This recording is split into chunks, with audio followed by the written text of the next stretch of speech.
What up, guys? Mad Viking Toy Channel here. I'm back. Some people have been wondering where I was. I did slack off for a couple of days, but then I went on a family vacation. Been back a few days, and I've just been kind of lazy. But somebody sent me a reminder last night. Hey, man, make some content. So I've been sitting on some of this stuff. I should be making a toy review. Like I always say, I have tons of crap here, but this one's going to be news. I'm going to start off with the Ring of Honor New Japan show in Madison Square Garden. This is big, big news for the wrestling world. And a big thorn in the side of the WWE. Their show in Madison Square Garden is going to run on WrestleMania weekend, same week, as a big middle finger to them in the secret ongoing war with Ring of Honor, New Japan, and WWE. When tickets went on sale for the Ring of Honor Club fans only, they sold 12,000 tickets in a day.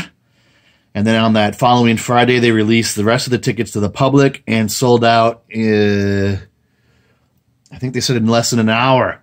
And this is, I should say, very telling, because the WWE hasn't sold out Madison Square Garden since October 2015. And the last time before that was, I believe, 2012. So in 6 years, the WWE's only sold out Madison Square Garden once. Ring of Honor, in their first time ever going there, did it in, if it wasn't for the pre-sales, they would have done it in basically an hour. So that's a big deal. Like I said, this is going to be the first wrestling company to be running in Madison Square Garden in, God, probably 100-something years. So that's going to be a big show. Kind of envious, but I'm not going to go. I would never fly to New York for a wrestling show. I've been to New York. I wouldn't even want to attempt to go to that. But kudos to the people around there and who are going to it, because that's going to be a special card. Oh, and it's also supposed to be expecting to make $1 million gate on its opening day. Now, obviously, nobody's done this in America since WCW, and WCW wasn't making 1 million gates anywhere close to when they closed down. But Ring of Honor and New Japan are going to make expected a 1 million plus gate at this show. Vince is supposed to be very pissed, and if you've watched my past couple, I don't know how many back wrestling news videos like these, I told you that Vince was going to make a play for the Young Bucks, Kenny Omega. I can't remember somebody else, but he is said to be very pissed about this move and is going to amp up his attempts to get those wrestlers, which is good for them. All they got to do is remotely play hardball, and they're going to get whatever they want, payday-wise, probably schedule-wise. They're already kind of hinting about it on the being the elite. I can see the Bucks and Omega going. I mean, the Bucks, how many years? Well, they're not ancient, but they do want a WWE run. Past couple of years, they hinted they didn't really care. They didn't need them, which they don't. I mean, I guarantee you they're clearing $1 million a year. If Cody Rhodes made $1 million his first year away from the WWE, these guys do. Those guys are merchandise marketing machines. So I would expect they would get a deal like that. But also, if the Bucks went, I can see Vince telling them to shut down all of their outside sales, like what he did with Matt Hardy. Matt Hardy had to shut down his Hardy store to appease the WWE just to get signed. Like they wanted to bring back Tommy Dreamer, and they were going to make Tommy Dreamer close down House of Hardcore if he wanted to come back to the WWE. He didn't come back to the WWE. He wasn't closing down his promotion. So I can see them forcing the Bucks to do that. Is that going to be worth it to them? And Kenny Omega, he's in his mid-30s. I guarantee you he wants to run the WWE, so Vince is probably going to get Omega and the Young Bucks, which is going to kind of suck. Because I really enjoy being the elite. I like what's going on in New Japan right now, the Bullet Club war. To me, this just means the Tongans are going to come out on the winning end of it, but what can you do? Oh, and because if he signs the Bucks and Kenny Omega, they won't be available for that Madison Square Garden show. That's why I think Vince will get them, because he will give them the world to stick it to New Japan and Ring of Honor. Colt Cabana is suing CM Punk for court fees plus $1 million in damages. Apparently, he was promised by CM Punk when this lawsuit started that he would cover his court fees. Told him to go out and get the best lawyer, which he did. Court case has been over. He's tried to contact Punk. Punk told him he would take care of it. Months have gone by. Nothing's been taken care of. Not that these guys have been friends anymore. After this deal started, Punk just stopped talking to Colt Cabana, and they were lifelong friends.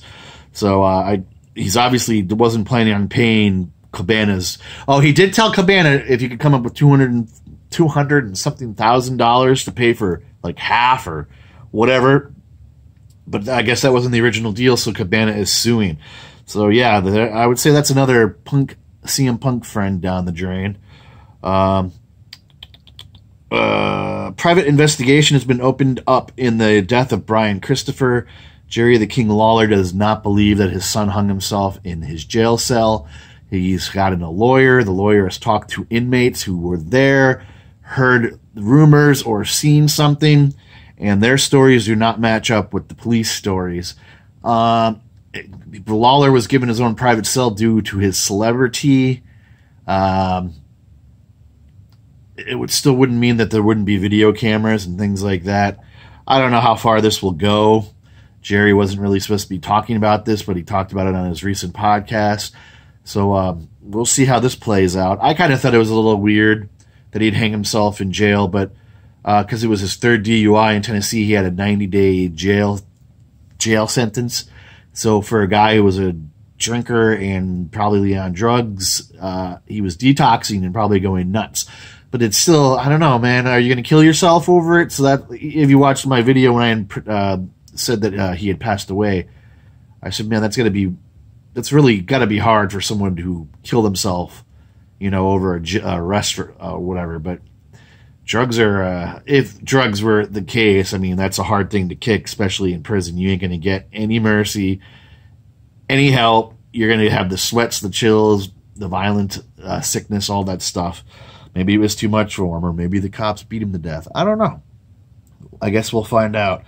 Tonga forced to face discipline for choking a fan in his recent tweets, and then throw on the Tongans' antics at the G1 tournament.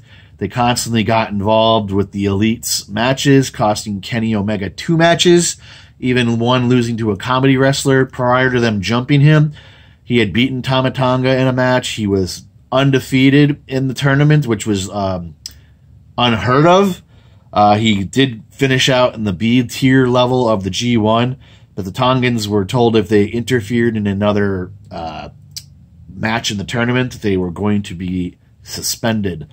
Also, New Japan also wants to crack down on the cussing. People that are adults, I like the fact they cuss, especially like the after-match promos with the heat and the passion. Tonga does throw a lot of F-bombs around, but I mean, the product comes off more realistic to me as an adult when they curse, and even in the ring. I think if they take that away, they're going to turn into like a soft WWE product, and maybe they're trying to do that because they're trying to get a foothold in America. I don't know. I think right for now they should leave the product alone, but they're looking to do it. Injured the Mae Young Classic early on with Tegan Knox. She injured her knee in a botched dive. Couldn't continue the match. Doctors came down. If they even touched her knee, she screamed and cried out in agony. She actually tried to continue the match. She got drop kicked, hit the apron, took the bump, and was screaming in pain again. It kind of sucks for her because she got injured before the last year's Mae Young tournament. She blew out her ACL. So she had a very good match with Kira Sane. No, not Kira Sane. The new girl from Japan. I can't think of her name. But she got knocked out early, even though she made waves. Kind of sucks.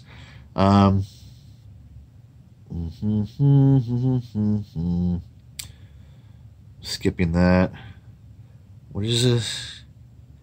Texas Arena may have spoiled the SummerSlam title match, advertising Ronda Rousey as champ to their future event. I don't think a lot of people are expecting Alexa Bliss to win on this Sunday for SummerSlam, so I don't think it's really a big deal, but this isn't the first time some arena has posted something poster-wise, advertising-wise, internet-wise, and blown a future event. But, yeah, I think it's safe to say Ronda Rousey is beating Alexa Bliss. Ricochet banged up since the Euro Tour, may get time off for his Cole match in New York. It did recently come out he is injured, but they do expect him to be available to face Adam Cole for the United States Championship at the New York TakeOver. Jason Jordan, who was supposed to be coming back, had some miraculous recovery, but he still hasn't returned. His neck injury is now said to be worse than they expected. He is not returning anytime soon. In my last news report, I reported to you he was coming back, and they were reforming the American Alpha, but apparently that's not going to happen. Jericho, like I've rumored before, the Young Bucks are supposedly going to have a few matches in Impact. Still waiting on that. Omega is supposedly heading to make some matches on Impact. While Jericho is good friends with Don Callis, it is rumored he is going to be showing up for Impact.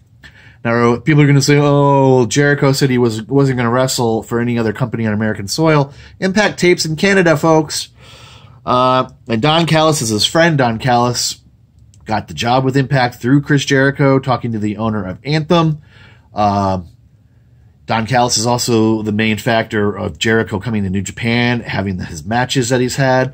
They have a bond. It would be great if Jericho finally shows up in Impact. He's been teasing Impact runs for probably a decade.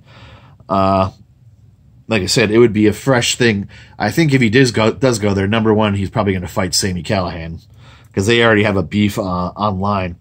I already made the cursing. Sami Zayn recently underwent surgery for his shoulder. Both shoulders is rotator cuffs, and both arms he had surgery on. And this is the second time he's had surgery on them. Not good. He is not expected back anytime soon. Maria Kanellis' ring return has met a setback with a broken wrist. She's expected to be out for 6 weeks, but expect her still to be involved in Evolution, the pay-per-view. Everybody's expecting Brock Lesnar to lose at SummerSlam and head to UFC. There's a wrench being thrown in the cog. I think he's dropping the title. Even the rumor is that he is signing another extension with the WWE, so he might not be leaving. He'll be doing WWE and UFC. I don't know what to think. Like I said, that doesn't mean he's retaining the title. If he drops the title and he's still around, that's fine. But if he sticks around, I think all he's going to do is job to Roman Reigns. So if I don't know. Well, he has signed an extension. It's already been said. So I don't know. Maybe we'll get a swerve at SummerSlam. Maybe Roman will get stuffed again. Who knows? The All-In pay-per-view will now be on pay-per-view, like I was hoping. I will definitely be buying that and supporting it. And the first hour will be for free. I don't remember what platforms it's going to be on, so if you're interested, you need to do the research, because this is kind of old. But like I said, that'll be September 1st. The first hour will be for free. Kurt Angle wants another run in the WWE. No duh. And he also wants a run with the title one last time. It does kind of bother me that they don't use him as a wrestler. Like, they act like he's old and decrepit. He's had, 2 matches? One, I don't remember. His run with the Shield. 2 matches? A pay-per-view and a match on Raw, I think it was. I would like to see him wrestle again. Wouldn't everybody like to see Brock and Angle one more time? Brock and Rollins? Even Brock and Roman Reigns? I mean, all the crap talking to Kurt Angle, Angle's putting up with could lead to something. Matt Hardy. There was retirement rumors with him. He has finally shot them down. He was just thanking the fans for all the years, all of his transformations and all of his support on Twitter with a series of pictures. He does have a weird injury going, though. 3 years of wrestling, his body has taken a lot of abuse. His spine and his pelvis have fused together. He's undergoing therapy to try, I don't know how you reverse that. I mean, if your bones are fusing together, but that's what he says he's doing. And there was rumors of a retirement match, but I think it was supposed to be at SummerSlam, and obviously that's not happening. I think it was supposed to be at SummerSlam. Maybe it was at Mania, and it was going to be against Bray Wyatt. So he would have put Bray Wyatt over if he left. But I think he's sticking around now, even though he's just in a constant burial by the WWE. WWE, after all the success and fame that Phoenix and Pentagon Jr. are having an Impact and abroad, now they want them. Except I know it's not going to happen because Pentagon and Phoenix are signed with Lucha Underground for 3 more seasons. Whether or not they make 3 more seasons, they're still signed. I know this last season they had to find an investor to fund the season, but it doesn't mean their run is over. But they're signed for 3 more years just with them. I don't know what their contract status is with Impact, but they are definitely on the radar, but they're not going anywhere. Spoiler alert for Impact, by the way. If you don't want to hear it, fast forward. I'll give you 3 seconds. 1, 2, 3. The last set of tapings, a title has changed hands. It was a 3-way match involving Allie, Su Yung, and Tessa Blanchard for the women's title. Tessa Blanchard got the win, got the pin, pinning Allie. She is now the new Impact Women's Champion. But my last news report, I told you she had signed a long-term deal. That's how they reported it. Well, I found out she just signed a 2-year contract. Either way, she ain't going anywhere for 2 years. But she is now the Impact Women's Champion. I'm sure she's going to go straight into a feud with Su Yung because Su Yung technically wasn't pinned. So expect that. That should be good. Cain did win his mayoral race of the city of Knox County, or the city of Knox, no, the county of Knox. There you go. I don't remember. South Carolina it was in, I think. So he is now the big red mare, and maybe that will finally get him off WWE TV. He's earned a retirement. I'm so happy he got injured and Team Hell No was put on the shelf. I didn't want to sit through that one more time. I wasn't a big fan of it how many years ago, and I didn't want to see the reunion run now. So Cain did become mayor. This last week of Impact, Lucha Underground, and Ring of Honor were phenomenal. If you guys don't watch these shows, you really need to. On Lucha Underground, one big major standout was Johnny Mundo proposed to Taya. She's also Taya Valkyrie on Impact. And I thought that was big. I was like, I knew they were dating. And I did research this after the show because I was like, well, they're getting married. And he did like the big, ooh, yeah, like the Macho Man Elizabeth thing from SummerSlam. I think it was 92. And he even threw her up on his shoulder and carried her around the ring. But when I researched it, they've been married for a year. She might have even had a kid because she was once a very fit, tight, hard-bodied looking girl a year ago. When you see the Lucha Underground commercials, they show her.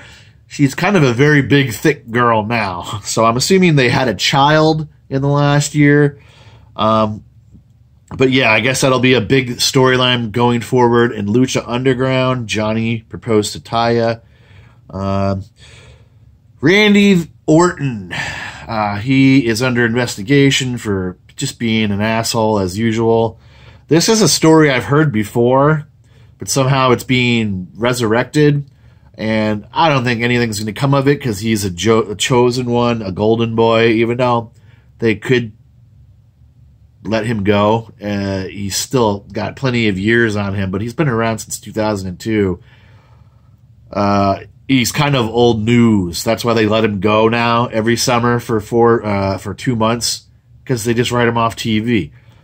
But he's under investigation for misconduct and sexual assault allegations.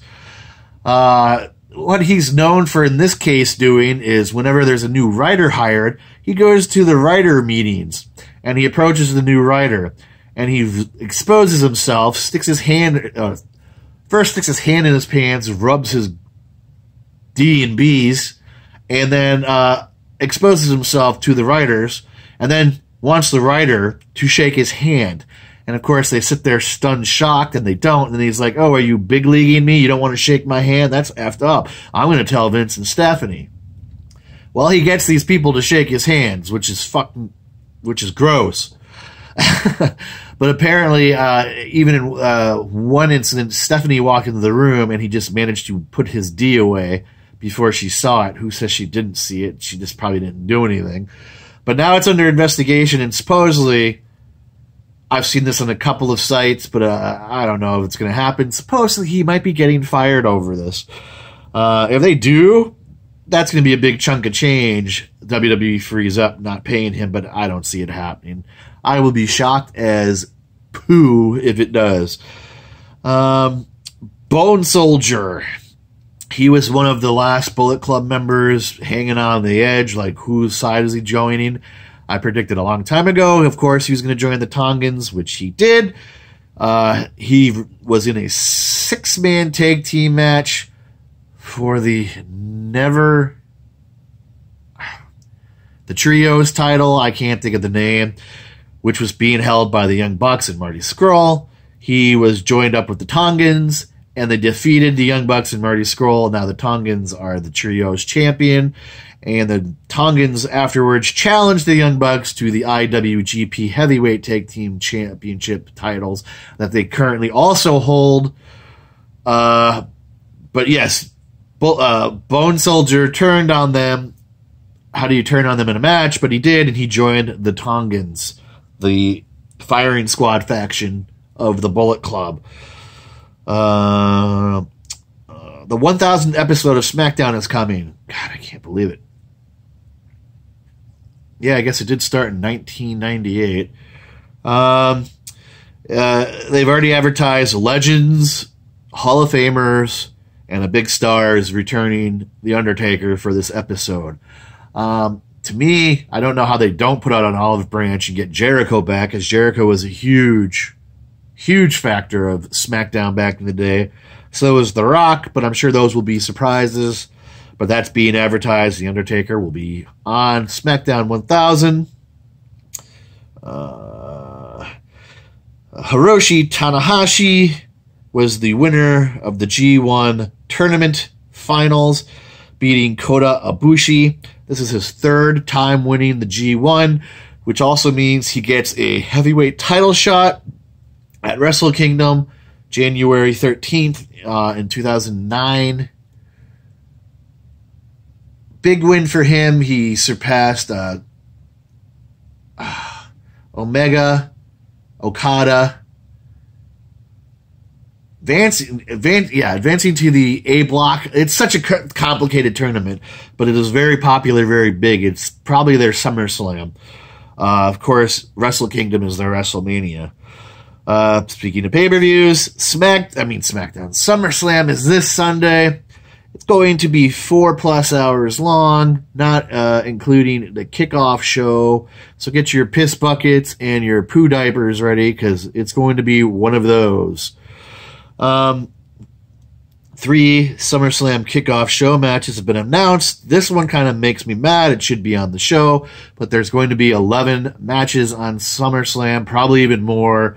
Expect a lot of short matches, probably 5-minute matches. There'll be a few of those, I can guarantee you. But on the kickoff show, it's been announced it's Rusev Day and Lana Day versus Adrian Cien Alamos and Zelina Vega in a mixed tag team match. The B Team versus the Revival. That should be on the kickoff show. That doesn't bother me at all. For the tag team titles, and Cedric Alexander, the Cruiserweight Champion, versus Drew Gulak. There's just as many kickoff shows as there was for last year's SummerSlam, and if you remember, The Miz was very upset because they weren't the B Team then, but they were placed on the kickoff show, and he was pissed off how hard he worked to perform and have a match, and there was like 1,000 people sitting in the arena. A 4-hour show is very long, and they want you they want you sitting in the seats an hour and a half earlier, so you're sitting there 5-6 hours. I would expect the same situation at this year's SummerSlam too. No one in the arena for these kickoff show matches. These guys just wrestling for the network. But whatever, that's the WWE's planning. They want to get as many people on the pay-per-view as they can. Jeff Jarrett, crawling out from under his rock, is suing Impact Wrestling and Anthem. He claims when he was fired, the merger with Global Force Wrestling didn't go through. He's suing for the use of his name, picture, likeness. He's suing for Impact using the Global Force Network, which he claims he started. He was gone after it started, so I guess it's because they said it's Global Force in it. I forget he was suing or had a list of stuff he's suing over. If he's successful in this, all that's really going to come about it. And he's suing for revenue gained from the Global Force Amped pay-per-views that they aired. Some of these matches were aired on TV. He wants 3 times the revenue earned from Impact for those pay-per-views and the TV matches. It doesn't mean it's going to happen. And he wants to block all future productions of DVDs and viewing of it on the network. Even if he wins this, all it's going to mean is they're going to have to rename the network. It'll probably be Impact Network or whatever. He might get some punitive damages. I don't know how he thinks this is going to go. He might get something on his side. I don't know. But yeah, Jeff Jarrett's trying to sue Impact. I was just thinking of him the other day. I mean, I swear sometimes I'm tapped into the Matrix. I think about somebody and then they show up somehow in it, and I find out about it. Like I had a dream the other day about Anvil Neidhart, no joke, that he had returned to the WWE for one last run. And all I can remember is cutting promos in my dream. And then literally the next day he pops up and it says he passed. By the way, Jim Neidhart passed away yesterday at his home at the age of 63. More news has come out about it. I originally heard that he had fallen and was brought by ambulance to a hospital where he was later pronounced dead. But it turned out he was actually dead at his house. He passed away. He had a seizure from ongoing stages of Alzheimer's, and I guess he fell and hit his head on the floor or something, and he passed away. 63 is still pretty young. What is this, like the 4th, 5th I think it's 5th or 6th that have passed away in the last couple of months. But yeah, Anvil was another legend. Boy, did he get a nice video package in Raw. I'm sure they did it because Natalia is his daughter. But did Vader get anything? No. I mean, did Nikolai Volkov get such a nice send-off? No. And Anvil did get a nice video package. Why couldn't they have done something like that with Vader? They dug up all those photos of his childhood and told us all about him and showed his high school photos and said how he had the record in the shot put for over a decade, things like that. Why don't they do stuff like, well, that was 2 minutes out of Raw's time frame to run that video. It still pisses me off Vader didn't get anything. But yeah, Anvil got a very nice send off. I'm sure it'll be on the network or you can see it on Raw. Yeah, it was on Raw. I'm still watching Raw right now. I just have it paused. But yeah, Anvil passed away. I posted a nice picture on Instagram and Twitter. Basically, it was a picture of the entire Heart Foundation with the caption, and then there was one. All the other figures in the group are grayed or blacked out. Not blacked out, but their picture is gray, black and white. And the only person you can still see in color is Bret Hart. From the video package, it reminded me they had been in the WWE since 1985. I do believe Anvil left in 1998 in a really shitty fashion. I mean, that's a long run in the WWE. But yeah, Anvil passed away. Another one gone. That's it for now, guys. I will be making... I should be making a video. I'm going to be doing SummerSlam prediction video later. I'm going out now in a little bit to go get something to eat. So look forward to that. Hit like, leave a comment, subscribe, tell me what you think. Hit the notification button if you haven't. If you like this video, share it. Get eyeballs on my channel. Thanks. Like I said, I will have a SummerSlam prediction video up in a little bit later today. Thanks for watching. Mad Viking out.